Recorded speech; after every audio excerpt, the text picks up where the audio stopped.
Alors bonjour et bienvenue sur cette chaîne Nouveau Tournant. Aujourd'hui, j'ai le plaisir d'accueillir Valérie qui est assistante virtuelle et qui va nous faire découvrir un petit peu son parcours et son activité auprès de vous. Si vous êtes parents, ça peut, j'espère, vous inspirer. Bonjour Valérie, Bonjour Christelle.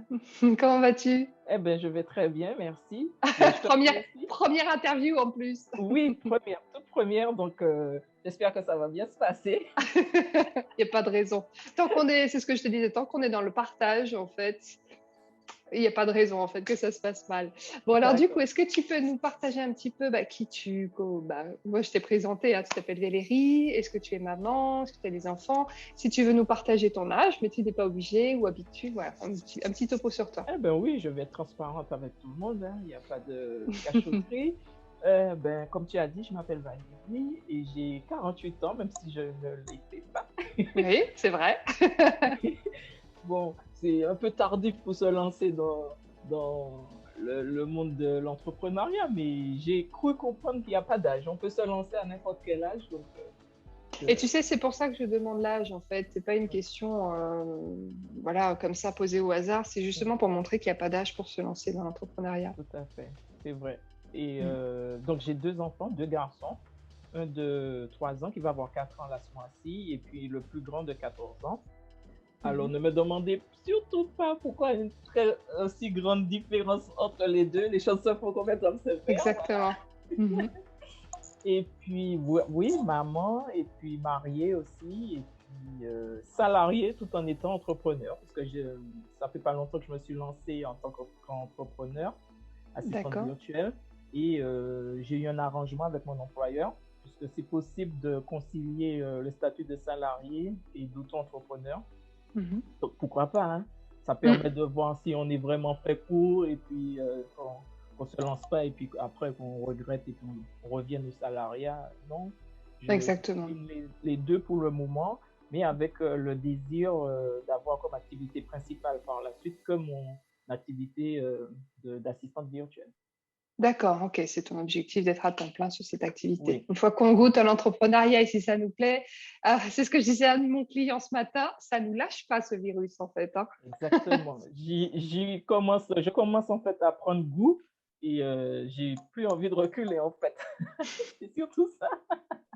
Donc je me donne les moyens, je mets en place les choses qu'il faut. Ça va prendre le temps, c'est pas grave, mais je fais tout pour arriver à ce que ça soit à terme une activité à temps plein pour Ouais. moi, quoi. Ah, j'ai toute confiance en toi, là, ça c'est clair. Tu es tellement Merci. déterminée et en même temps, on sent que tu as un vrai parce que bon, évidemment, j'ai débriefé un peu avec, Valérie en off et je sens un tel plaisir, un tel enthousiasme pour cette activité que ça peut que marcher de toute façon. Oui. Alors du coup, est-ce que tu peux nous expliquer un petit peu ton parcours, rapidement, avant de devenir assistante virtuelle?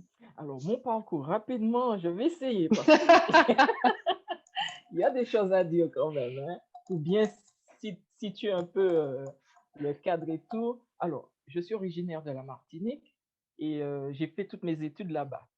Et quand j'ai passé mon BTS à l'époque d'assistante de direction, je ne l'ai pas eu au bout de 2 ans et j'en avais un peu marre. Du coup, ça m'a un peu démoralisé. Je me suis dit, bon, tant qu'à faire, j'abandonne les études et je me lance sur le marché du travail et je vais travailler. Et là, je me suis inscrite dans des agences d'intérim. J'ai travaillé en tant qu'intérimaire, donc secrétaire à une société des eaux en Martinique d'abord, une courte mission de 4 5 mois. Et après, j'ai été secrétaire aussi pour une association à Fort-de-France, la capitale, l'association des clubs de troisième âge. Donc, ça m'a fait des expériences quand même non négligeables, puisque ça m'a permis de voir comment ça se passe sur le terrain. Parce que jusqu'à maintenant, j'avais que de la théorie à l'école.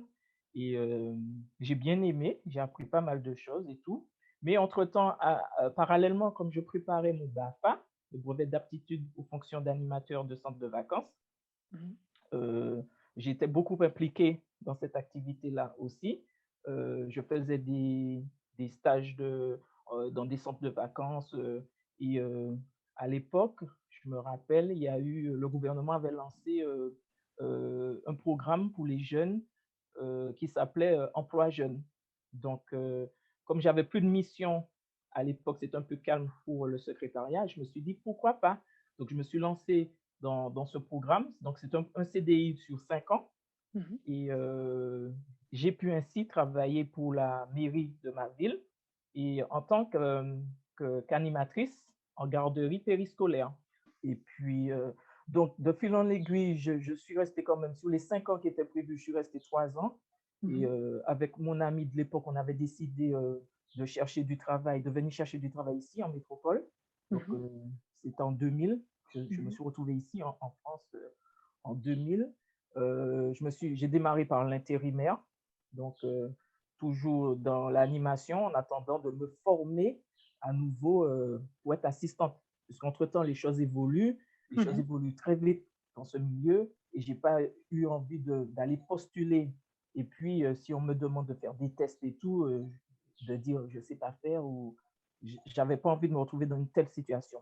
Donc, la meilleure des choses pour moi à l'époque, ça a été de me former. Donc, je me suis inscrite à l'IFOCOP, Centre de formation à Paris, et je me suis formée en tant que technicienne administrative et commerciale sur quand même 9 mois avec une période de stage en entreprise. Donc, à l'époque, j'ai fait mon stage à Castorama, Mhm. à Nanterre, et figure-toi que je suis sortie major de ma promotion. Je m'y attendais pas non plus. Donc, ça a de quoi te rebooster, tu vois, te Ouais, bien donner sûr. encore envie de continuer, poursuivre tes efforts et tout. Voilà quoi. Donc, après la formation, le mois suivant, j'ai postulé, j'ai répondu à une annonce et j'ai commencé en CDI tout de suite en tant qu'assistante commerciale. D'accord. C'était dans le privé. Mhm. Mais malheureusement, l'inconvénient, c'est que j'avais beaucoup d'heures de trajet pour aller Mhm. travailler. Et puis le soir, être stressé dans les transports. Et tu sais comment sont les transports? Et Oh oui. les mouvements de grève où les rames sont bondées, où tu dois attendre Mm. le suivant pendant 15-20 minutes et tout. Et C'est puis, ça. arriver en retard à la crèche ou chez nous, j'ai pensé à tout ça. Et puis là, je me suis retrouvé à postuler. Alors, j'envoyais des Mhm. candidatures spontanées un peu partout, dans toutes les boîtes. Mais dans ma tête, je voulais postuler genre à la banque, dans des boîtes de ce style, assurance, tu vois un peu. Mais mon entourage me disait, mais essaye aussi à GDF, essaye aussi à EDF. Et moi, dans ma tête, mais non, je ne je vais pas entrer là, je ne vais pas aller travailler là, ça ne me dit rien. EDF, c'est juste pour payer mes factures d'électricité, c'est tout. Tu vois un peu la mentalité à l'époque, quoi. Et au final, bon, pour faire plaisir, j'ai dit, OK, j'ai envoyé, mais sans conviction, sans aucune conviction. Et figure-toi qu'au final, la seule réponse positive que j'ai eue est venue de EDF. Les autres m'ont répondu négativement, non, non, on ne va pas retenir votre candidature, etc., etc. Donc, eh ben, je me suis retrouvé à la branche commerce en tant que conseiller clientèle. Donc, pour revenir à moi qui était timide, qui connaissait rien dans le commerce et tout, et qui devait parler aux clients, je te dis pas l'angoisse, le stress, mais l'avantage que j'ai eu, c'est que j'ai été très bien formé, tu vois, Mhm. aux techniques de la clientèle, tout ça. Et j'ai été très bien reçu, accueilli, entouré Mhm. par des managers, par l'équipe qui était là, les autres collègues. Donc, ça s'est très bien passé pour moi. Autant, je me suis marié. Entre-temps, j'ai eu une deuxième grossesse, parce que j'avais eu une première grossesse. J'ai eu une deuxième grossesse. Et c'est là que tout a commencé, on va dire entre guillemets. Je me suis remise en question. Je me suis dit, mais au final, qu'est-ce que tu veux faire? Et qu'est-ce que tu sais faire de bien? Qu'est-ce que tu as envie de faire? Et c'est là que je sentais au fond de moi que j'avais envie de me lancer, mais d'être mon propre patron, en fait, de faire les choses par moi-même, de plus dépendre d'un employeur, de plus avoir à quémander, entre guillemets, une journée pour m'occuper de mon enfant, par exemple, tu vois, de plus avoir à expliquer pourquoi je suis absente. C'est tout un tas de choses, quoi. Et, euh, et c'est là que j'ai cherché sur Internet et je suis tombée sur une annonce d'une journée organisée par des femmes entrepreneurs pour d'autres femmes entrepreneurs et même pour des femmes porteurs de projets. Mhm. Que tu aies un projet précis ou pas, tu es invité à venir et tout. Je me suis dit, tiens, pourquoi pas? Va voir. Par curiosité, au moins, tu perds rien. Au moins, tu vas apprendre quelque chose. Et j'ai pas regretté parce que c'est là que j'ai eu pas mal de réponses à mes questions, pas mal de réponses à mes interrogations.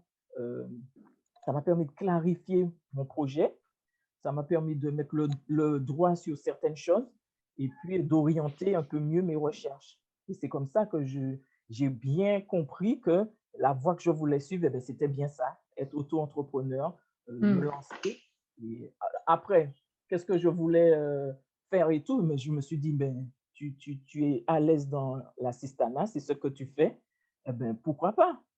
Pourquoi ne pas continuer, proposer tes services, puisque tu le fais bien au travail et tout, vas-y. Et puis, s'il faut te former sur autre chose, eh ben, tu vas le faire. Et c'est comme ça que ça a commencé. J'ai créé toute seule, je me suis lancée en regardant des vidéos sur YouTube. J'ai dit, écoute, hein, il y en a qui font, qui créent leur site, pourquoi pas toi? Essaye et puis tu verras. Si après tu as besoin de plus, tu vas faire ce qu'il faut. J'ai créé mon site et puis, mais je sentais bien que c'était pas encore trop ça, quoi. Il faut quand même rester heu, heu, serein, faut rester quand même, avoir quand même la tête sur les épaules et se dire, «Oui, je me lance, oui, je veux faire, mais j'ai pas toutes les connaissances qu'il faut, toutes les compétences qu'il faut dans certains domaines». Et je savais que pour la création de sites, il me manquait quand même certaines connaissances. Et c'est là que j'ai fait la connaissance de Valérie, Verpoes. Je ne sais pas si tu Mhm. Bien connais? sûr, bah, c'est une amie. Ah ben voilà. Et j'ai suivi sa formation pour la création de sites et le référencement SEO. Et ça m'a vraiment rassuré et Mhm. permis d'être confiante et de me dire, eh ben, ce que tu avais commencé à faire, c'est pas si mal, Mhm. tu vois. Et franchement, c'est rassurant. Et puis, à côté, Valérie, bienveillante et tout, à l'écoute, elle m'a beaucoup aidé. Donc, cette formation-là m'a permis d'asseoir mes connaissances et tout. Et puis, voilà. À côté de ça, pour l'assistanat aussi, parce que ce qu'il faut savoir, c'est que en tant qu'assistante, quand on est assistante dans un service, on aura des tâches bien précises, bien particulières à faire dans le service.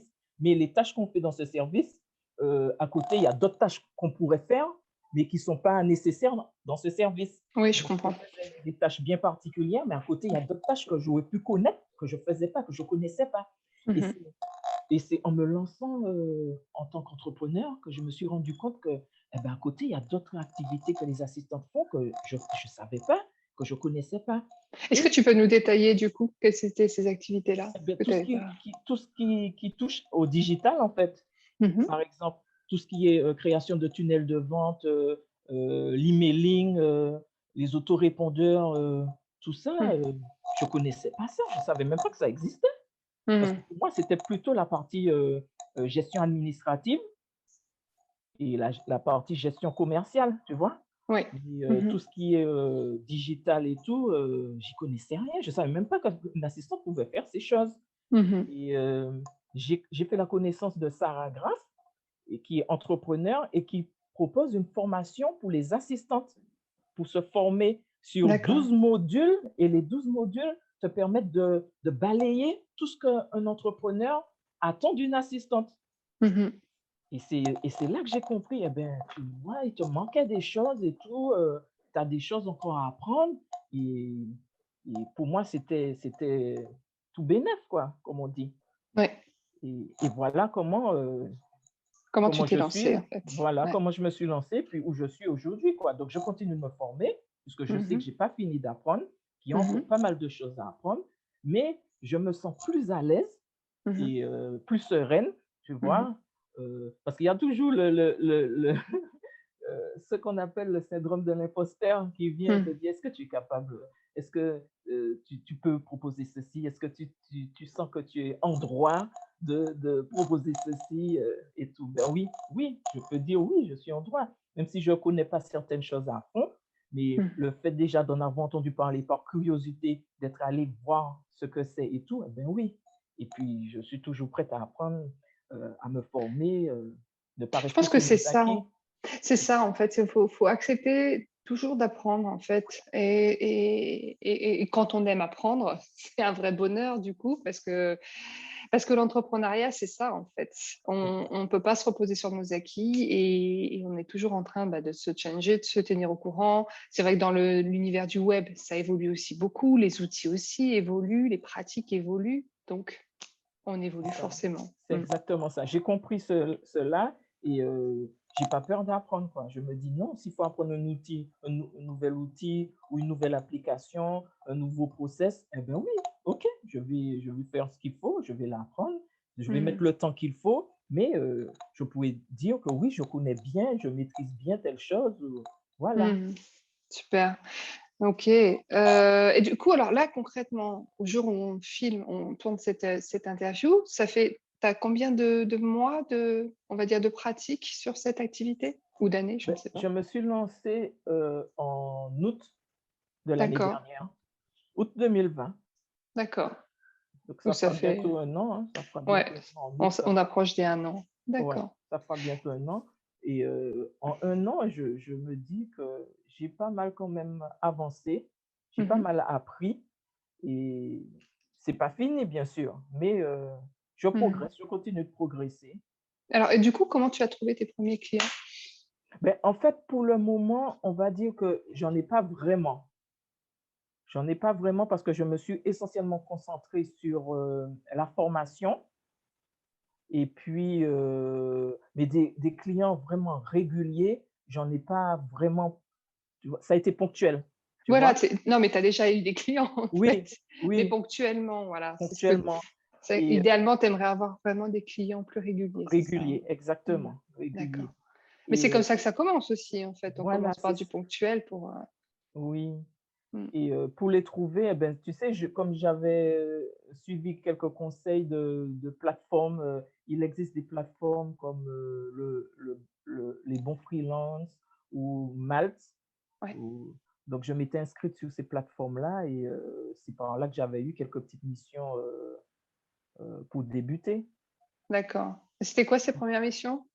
Ben c'était principalement sur, de la relecture et Mmh. correction, tu vois, d'articles, il y en avait d'autres, c'était plutôt des tâches administratives, hein, surtout. D'accord. Il y en a qui demandent surtout des tâches au niveau de tâches administratives, et la gestion de leur agenda, Ouais, choses de ce genre, voilà. OK, super.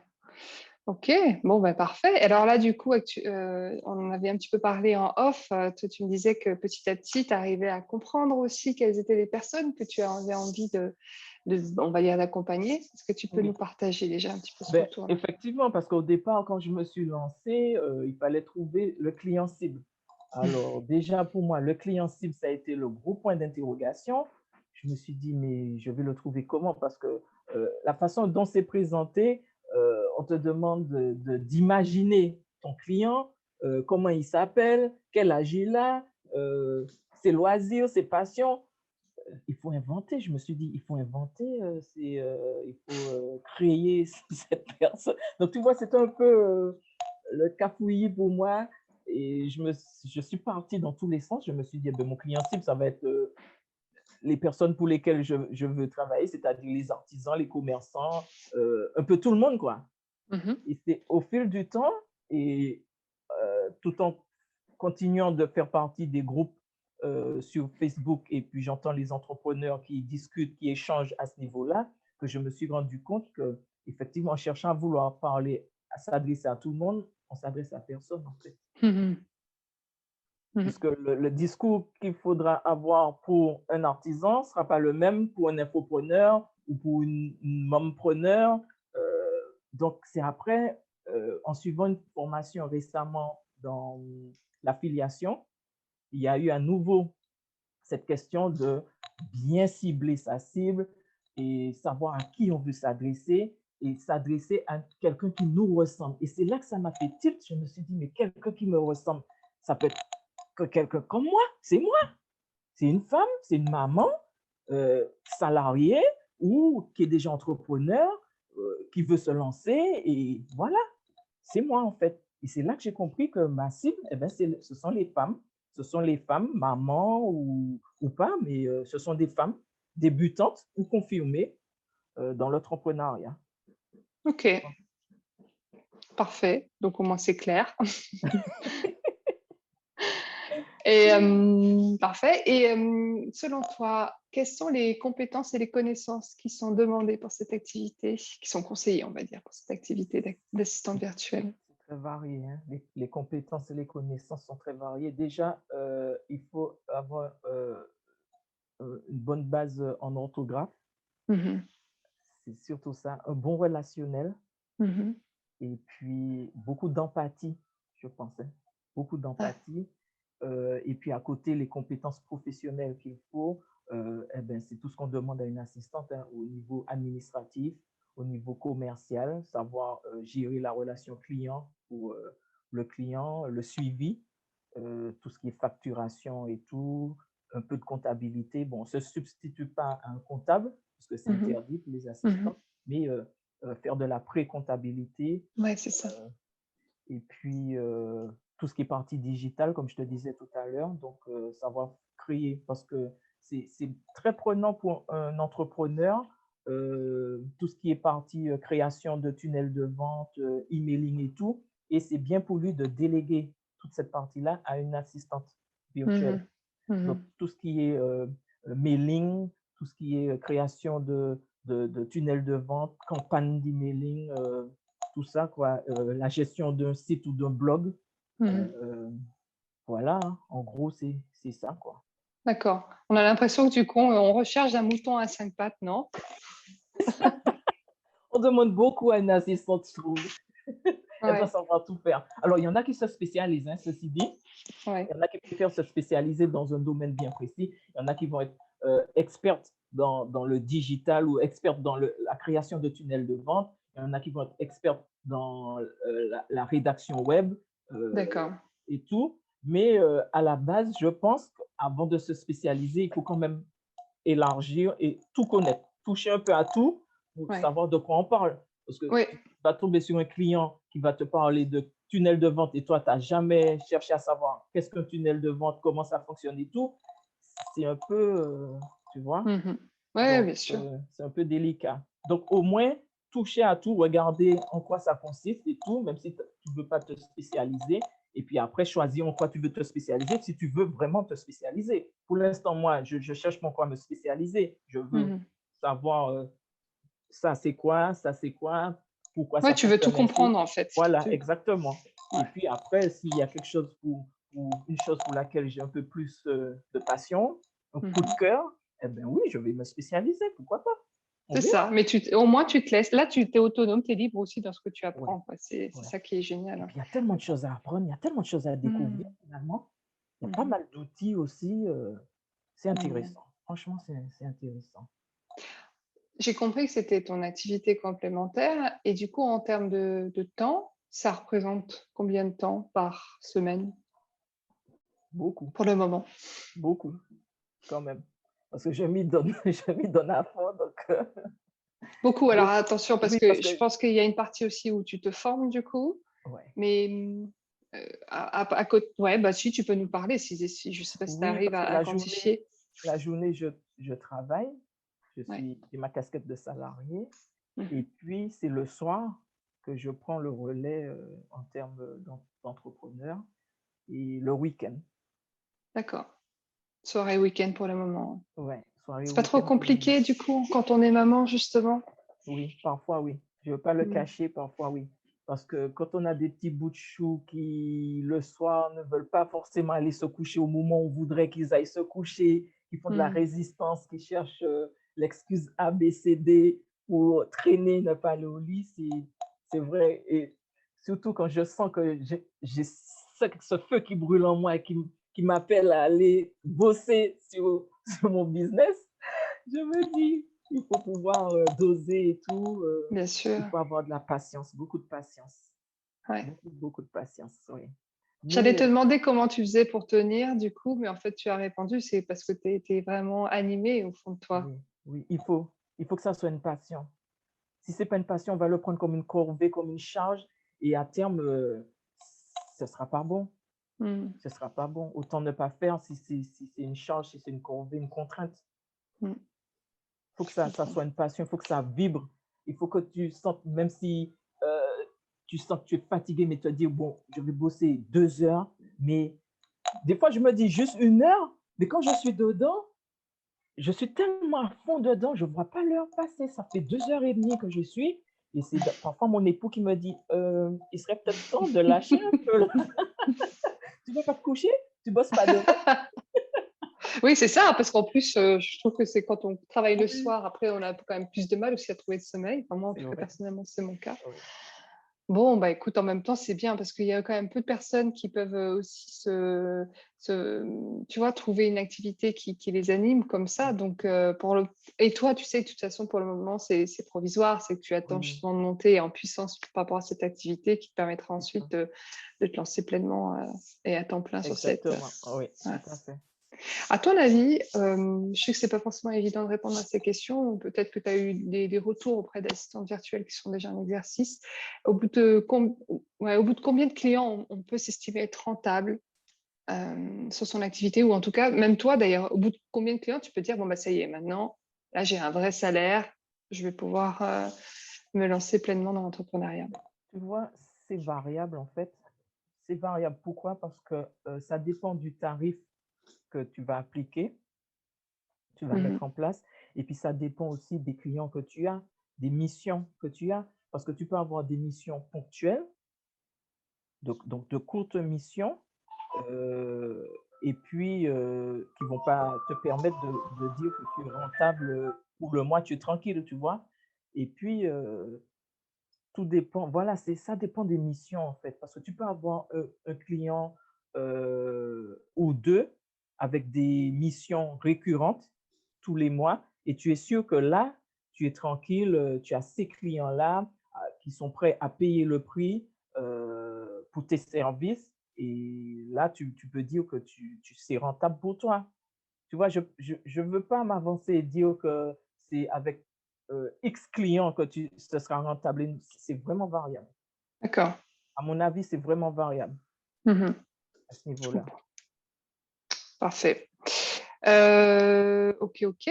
Qu'est-ce que tu pourrais conseiller à des parents comme toi, des mamans qui aimeraient elles aussi se lancer dans cette activité d'assistant virtuel? Ben, d'aller de l'avant, surtout. Aller de l'avant, de ne pas, si elles sentent qu'au fond d'elles, c'est ce qu'elles veulent faire, de, de, eh ben, de se former déjà, si elles n'ont pas les compétences qu'il faut dans tout, de se Mhm. former et puis de commencer surtout, de se jeter à l'eau, comme on dit, de ne pas se dire, bon, ben, je vais attendre quand même d'être au point sur telle ou telle chose et puis je vais commencer dans 2 mois, dans 6 mois ou dans un an. Non, non, tu vas jamais commencer en fait. Parce qu'à chaque fois, tu vas repousser, tu vas trouver autre chose et tu C'est vas vrai. repousser, tu vas repousser, tu vas jamais commencer et le temps passe après. Tu passes à Mm. côté d'une passion, tu passes à côté d'un rêve comme ça. Et Mhm.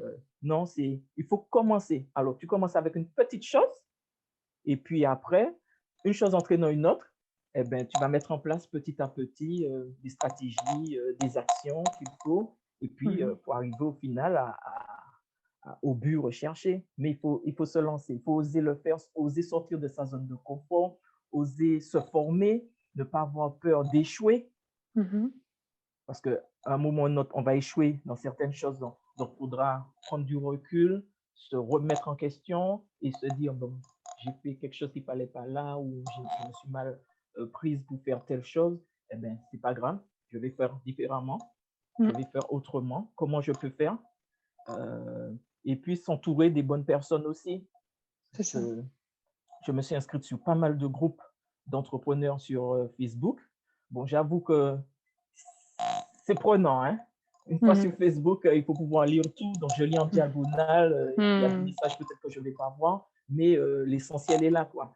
On Mm. retire toujours quelque chose de bon. Il y a toujours une information qui nous parvient et ça Mhm. permet d'avancer, ça permet de se remettre en question. Donc, oui, il faut oser. Il ne faut pas avoir peur de se lancer. Et puis, se dire, ben, j'ai droit aussi à moi aussi à vivre mes rêves, quoi. Bien sûr. C'est ça, pour s'épanouir, pour être une femme resplendissante, une femme bien dans sa peau, quoi. Ben Mm. oui, Et, c'est ça, et les enfants, du coup, sont contents parce qu'ils voient justement une maman qui est épanouie, qui est c'est contente ça, exactement, de se réaliser. Ouais. Mm. tout à fait. Bon, et puis tout n'est pas toujours rose, hein. Je ne vais pas non plus dépeindre un tableau où tout est rose non plus. Il faut dire les choses comme elles sont. Mais si on se lance dans quelque chose qui est à la base une passion et qu'on a envie, c'est un rêve et tout, on va tout faire pour que ça soit quand même pas tout noir, tout gris, mais un peu coloré, quoi. C'est ça. Je te vois bien, en tout cas, prochainement sur une plage, en train de... Eh ben, figure-toi que j'ai prévu de partir en vacances à la plage. Ça tombe bien. Parce que c'est ça l'intérêt aussi, c'est que là, du coup, tu peux bosser de n'importe quel endroit où tu es. Vive la technologie, hein, tu te rends compte? Ouais. C'est ça l'avantage. Ça, c'est sûr. Ça nous donne tellement de liberté. Tu t'installes sur un transat et tu bosses tranquillement. C'est ça. Tu sirotes ton petit cocktail. C'est ça.